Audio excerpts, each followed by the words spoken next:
Hello there. So the boss of the CIA had a secret meet-up with the Taliban leader yesterday.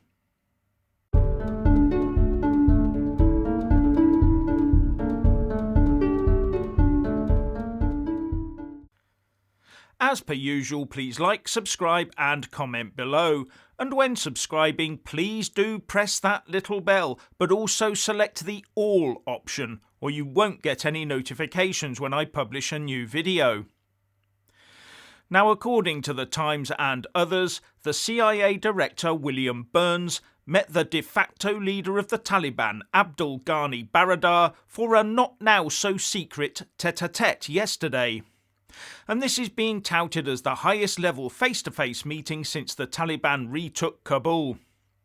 Wonder if they wore masks and socially distanced.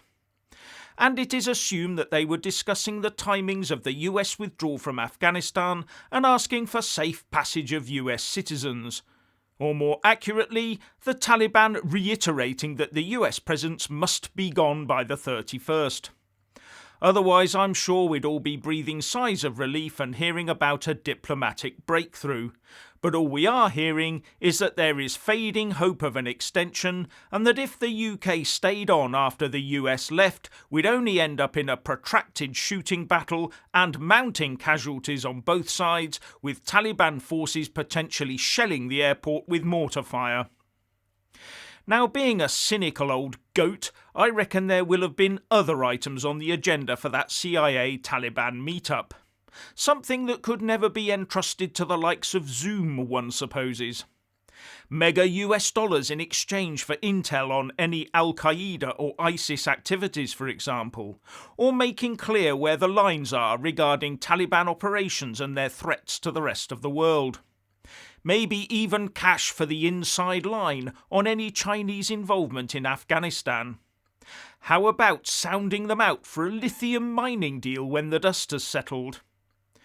Or making it clear what would happen if the Taliban tried to take any US prisoners or hit the airport before US forces had fully vacated the area, making it clear what the airstrike targets are at the first hint of Taliban cheap shots at the last few aircraft leaving Kabul airport.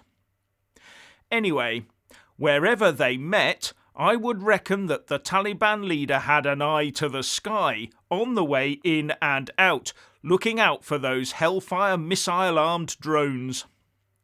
Pity they didn't send in James Bond 007 to finish the job off. Now, one thing has intrigued me. There's been a bit of a spat between the UK Defence Secretary Ben Wallace and a former Royal Marine, Paul Farthing, who works with a team of animal carers in Kabul. And this was all about humans being more important than dogs and cats, where extraction back to the UK in valuable aircraft space is concerned. And Pen Farthing, as he is known, is refusing to leave his team and the animals in Kabul, but Ben Wallace says he can't put animals before people. But images are emerging of a space on one transporter aircraft being cleared of people so that a car could be taken back to the UK. And you do have to ask, what is so important about that particular car? I cannot for a moment believe that some RAF loadmaster was hoping to make a bob or two on the side, Del Boy Trotter style, by importing a used car from a war zone under the noses of the world's press. And with the optics of UK personnel and Afghan helpers being the priority, who would risk being accused of putting a lump of worthless metal over people? So I wonder what was in that car that made it so important to keep people off of that flight, let alone dogs and cats, to make space for it. Is the chassis made of gold maybe, with a diamond-encrusted interior? Or did it once belong to Osama bin Laden? We need to know. Now, the G7 is being convened today by the current chair Boris Johnson to implore the US President to extend US operations at Kabul airport past the 31st of August to get more people out. But don't expect any change when they emerge from the meeting at about 5:30, as Pentagon spokesman John Kirby has already said this afternoon that There's been no change to the timeline of the mission, which is to have this completed by the end of the month. And the Taliban is saying, take your people that belong to you, but there will be no extension to the 31st of August deadline, with the Telegraph reporting, the Taliban will not extend the evacuation deadline for Western forces and is no longer allowing Afghan nationals to enter Kabul airport, the group's spokesman said. In a press conference in Kabul on Tuesday afternoon, Taliban spokesman Zabihullah Mujahid said there would be no extension of the August 31st deadline set by the US to withdraw its military from the country. He went on to say that the US should of course invite its own citizens to leave, but said that trying to extract educated Afghan professionals was creating a brain drain. And I've said from the start, the Taliban hierarchy wants to keep as many professionals in the country as they can, and also keep their families there for leverage, as their Taliban fighters wield the guns and whips over them. And now we hear that the SNP leader Nicola Sturgeon has inserted her unwanted two-penn'orth. Now before I get to Nicola Sturgeon, I just want to say a massive thank you to all my Super Thanks, Patreon and PayPal supporters, as well as those that do buy a mug, with my mug on it, links in the descriptions box below. You really do help me keep this channel going. Do you know what politicians do when they are failing domestically? They turn to pontificating about foreign affairs to distract their voters, forgetting that there are precious few votes in foreign affairs.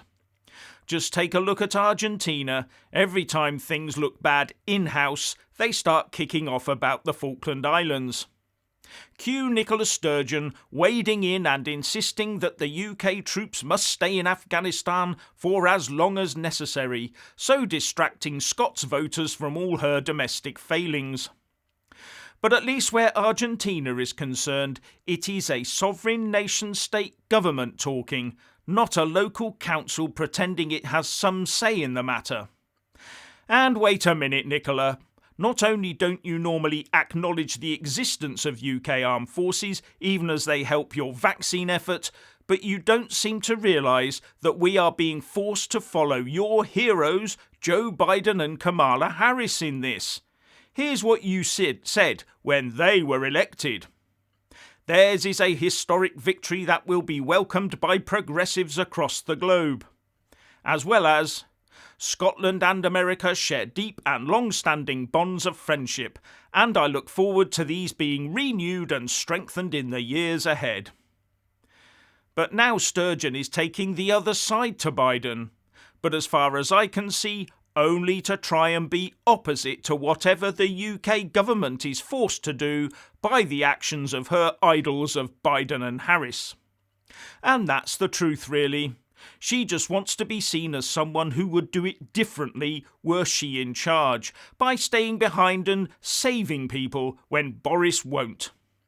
She just forgot to think through that if Scotland were independent right now and it was involved in this, she would also be forced to follow befuddled Biden or commit Scottish troops to stay and bear the brunt of a Taliban reprisal.